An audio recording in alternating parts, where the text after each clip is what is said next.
Nick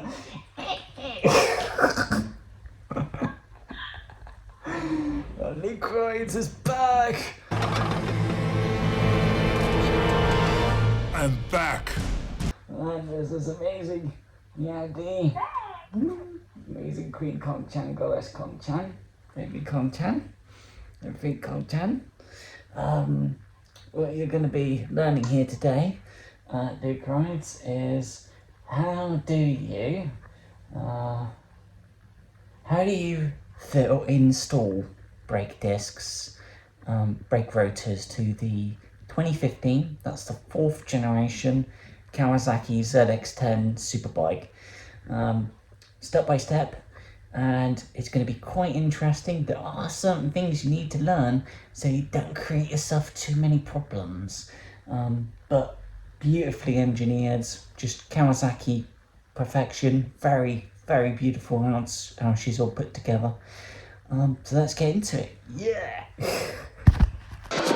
It's showtime!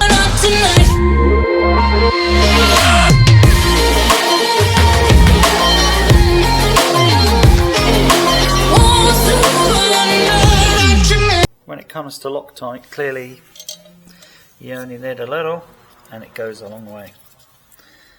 So the way I apply it is like this. I've never understood why the entire threads have to be Loctited. And I haven't personally seen a manufacturer do it. You only need a few threads to lock. Manufacturers probably only do that for cost saving measures, but this whole Loctiting the entire thread makes no sense at all.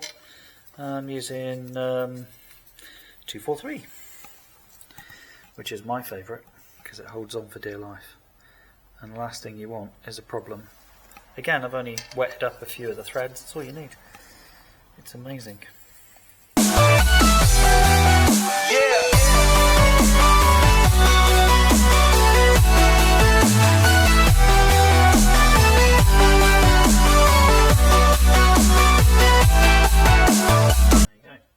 There's no more movement, and that's because there's a little edge underneath these that then fits in beautifully with the disc.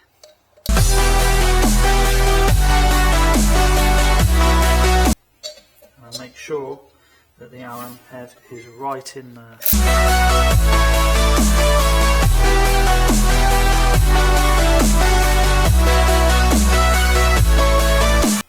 Cool. That looks lovely.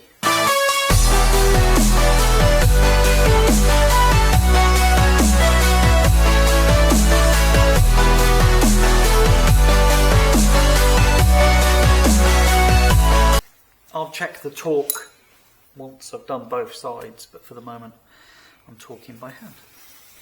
Let's flip it over.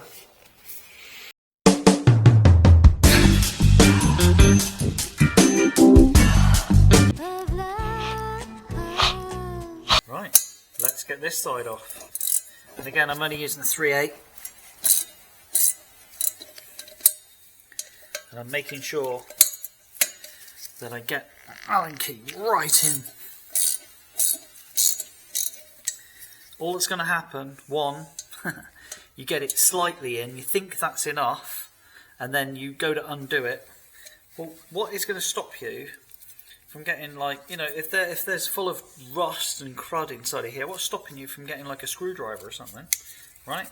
And dig it out, spend your time, dig it out, so that you can then get your Allen key in and not round it off. Can you imagine the trouble we'd have to go to? So get your Allen key in as deep as it will go, but it won't round anything off.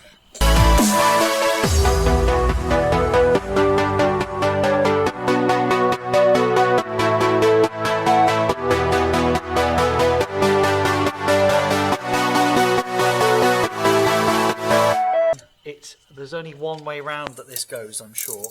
Maybe there isn't, I don't know. I'm not going to take the risk. The way it comes off is the way it goes back on, in my mind. I'm not talking about orientation, I'm talking about taking it off and flipping it over. See, I can see a number on it saying 166. When I put this back on, that number 166 is going to be facing up.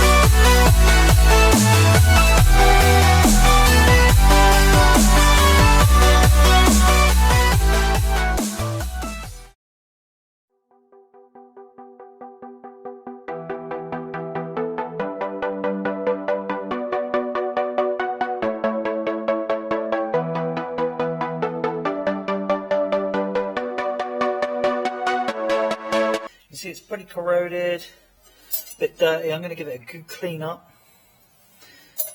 Go back on the correct orientation with that 166 facing upwards. And then here's that disc coming off. You can join its brethren in there. And I'm going to clean off these mating surfaces just to make sure that there isn't any, as you can see there. What's the point in putting the disc down on top of that material? It's got to go. I'm going to clean it right up. If I'd given it a bit of a scrub, eh?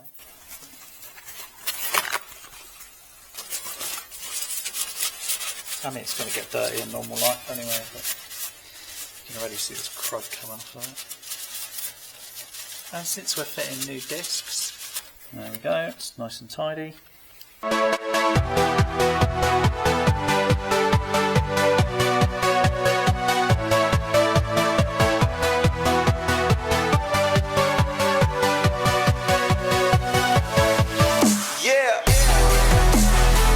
So when it goes on the bike, it looks fairly new. SuperBike.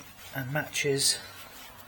Don't forget, everybody at Luke Rides, when you're working hard on superbikes and motorcycles, always get that cup of coffee and a cup of tea in you. Cleaned up beautifully. Nice and easy. It's just a spacer. I think if there was anything on there, it was only a light film of dirt.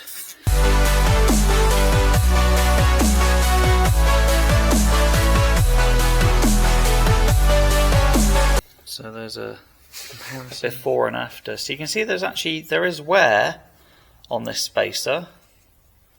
Okay, can you see that wear? And that wear is where this spacer has spun at some point. Okay, because it's consistent. Do you see that? See the three shiny lines? So at some point, what would generally happen is this spacer would be, and it won't move. But at some point it has spun, and it's caused those grooves. You can hardly feel them, but they are there. And again, this is the near side spacer, and that one's cleaning up quite nicely too. And I guess there's just a light bit of dirt. There's certainly no grease on it, but they're coming out a treat. Coming out lovely. This is what we like. Wheel back on now, which is a pretty straightforward process of just slotting it in. Luckily we've got ours up in the air, so it's not bashing old or anything. Let's get those spacers back in, right? So here goes the first one. Looking good.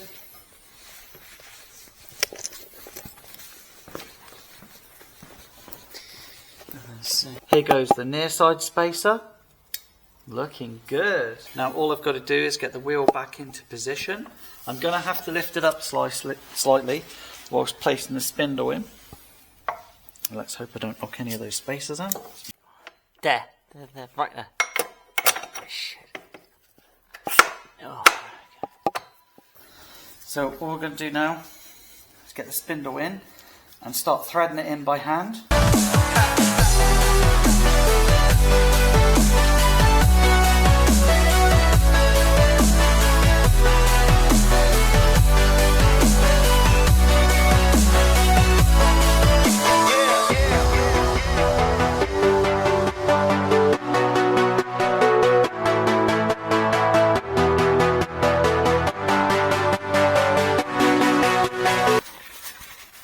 Remember, the two locking pins that came out had no lubrication, and they certainly didn't have any Loctite on them.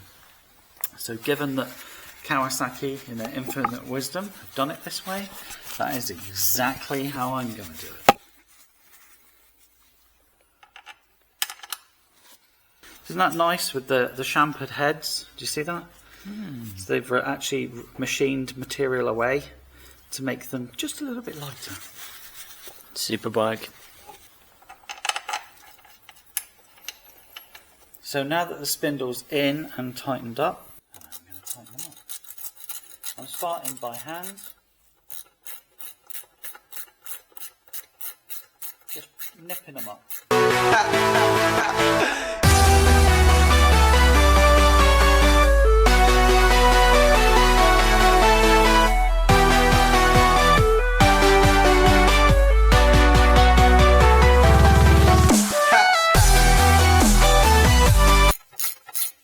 gap closing now. So you can imagine these pinch bolts don't have to be super tight.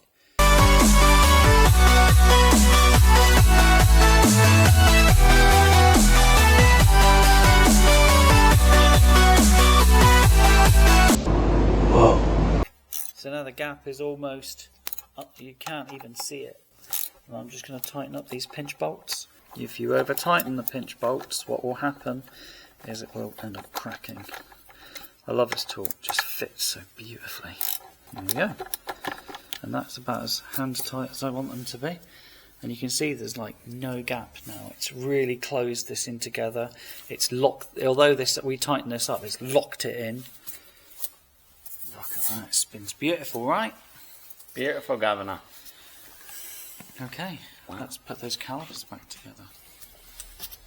Let's start by releasing the caliper and see if we can get them actually installed. If I'm going to struggle or anything like that, I can always go to this tool, which just helps spread them apart a little bit more.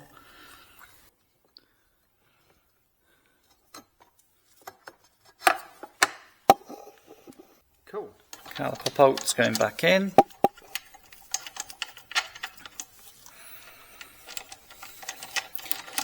I'm never keen on using a power tool in case they cross thread. Can you imagine getting the fork tube out of this? Taking it all apart and having to separate these two in order to get a replacement. I don't think you can even get that part on its own, can you?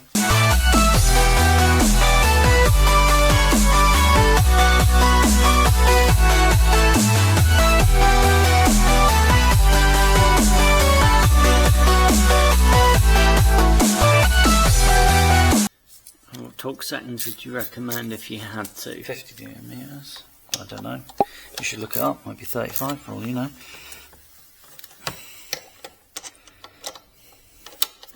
Look at it this way.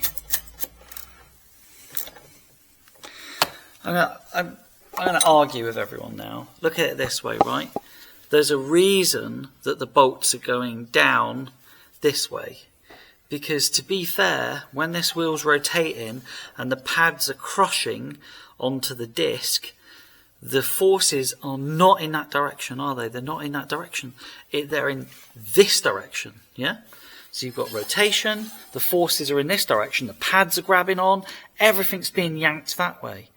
So these can be 30 Newton meters, these can be 50 Newton meters.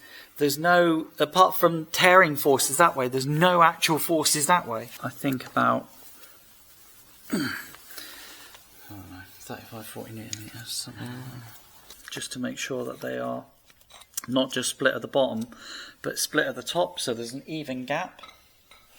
And then I'm going to offer them to the rotor.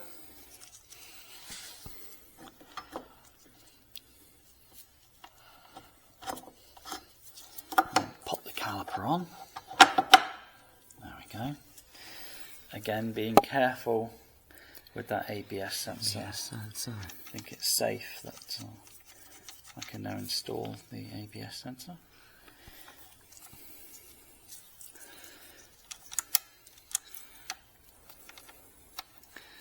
On a superbike, that makes quite a difference, knowing that you've got that extra braking power.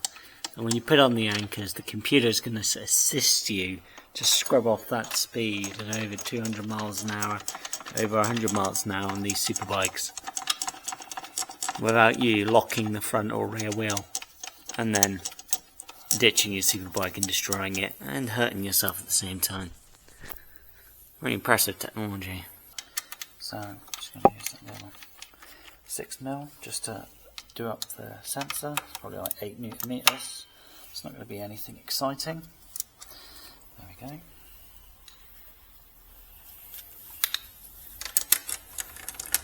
And then again, I always do these up by hand rather than with a power tool, because if you cross thread them, I suspect you can't buy this section on its own, and why would you want to wreck everybody's fun?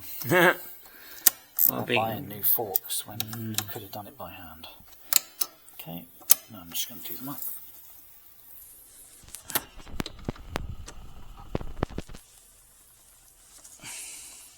So what we're going to do now, because the fluid is nice and high, I'm going to use the front brake and I'm going to pump it gently, and what that's going to do is it's going to cause all of the pistons to push against those new pads both sides. So here we go. See how there's no brake at all. I can go right back to the throttle. And But what's happening is the fluid's going to go lower as the pistons, all 8 pistons, are now being pushed. Okay, see the fluid just starting to go down, and I'm starting to feel it now. No, you get resistance. Oh yeah. Okay.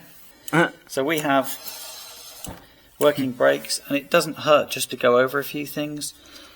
Yep, we've tightened them up. That was tightened up. Yep, I've tightened all of this up. You know, just a quick go over what you've done. Don't put the tools away without being sure, but that's feeling really good.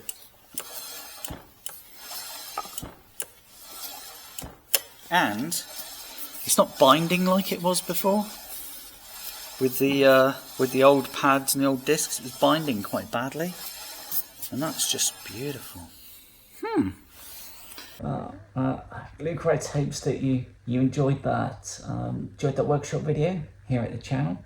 It's good and quite interesting that we are making this workshop content for the ZX10 SuperBike. It's actually quite interesting, and there are certain things that if you've never done a job like that before, if you've never fitted or installed brake discs, or rotors as they're called in some countries, they're actually called brake discs, but you know, some countries call it rotors, but mostly the Americans, they're like, howdy y'all, we do rotors. Whammy! Whammy! Whammy! Whammy! Whammy! Whammy! Whammy! It's like, okay, Tuckle. The Americans are funny. Oh, Tuckle's howdy y'all.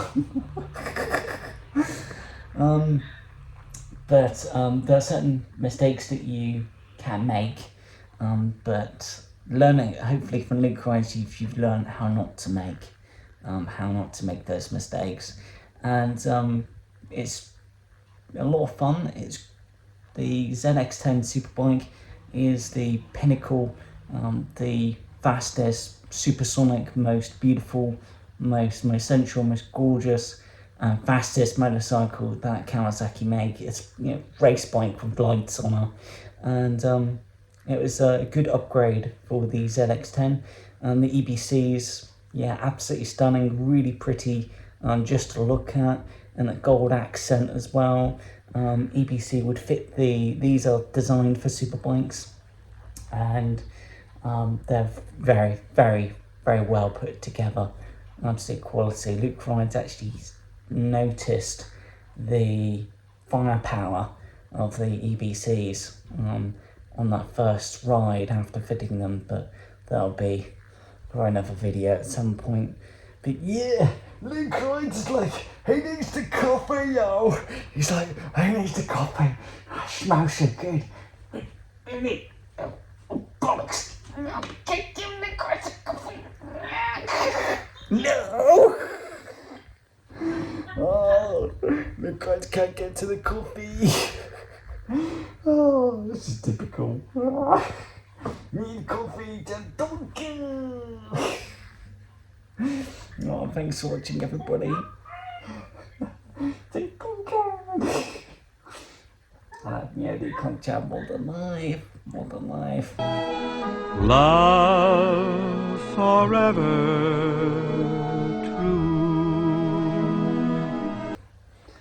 Tanyan. Luke Wright needs to get better. Yeah, it's no pain. Then he can actually get to Swanee Palm Airport. And the shoulder, it's still, the pain is still there. And if that's so far for nearly 5 minutes for an exit video, yeah, Luke Wright is not ready to get back on a motorcycle again, back on the ZX10 SuperBike, but he will. Just gotta stay strong, and fight through it. And yeah, Luke Rotors, you learned quite a bit today. Even though Luke Rotors can get those comfort.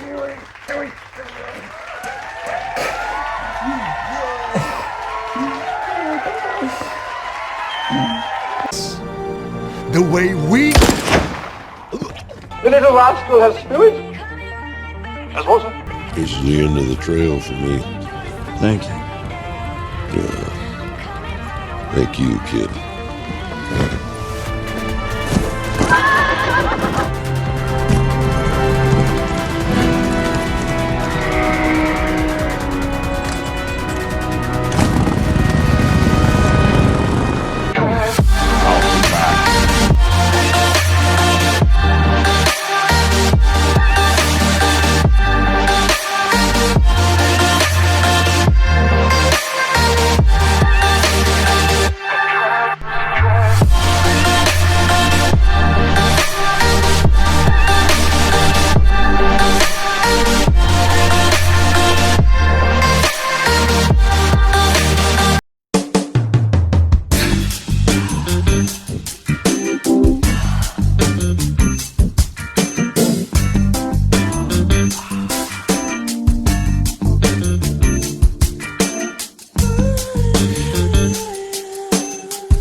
That is the most beautiful thing I have ever seen.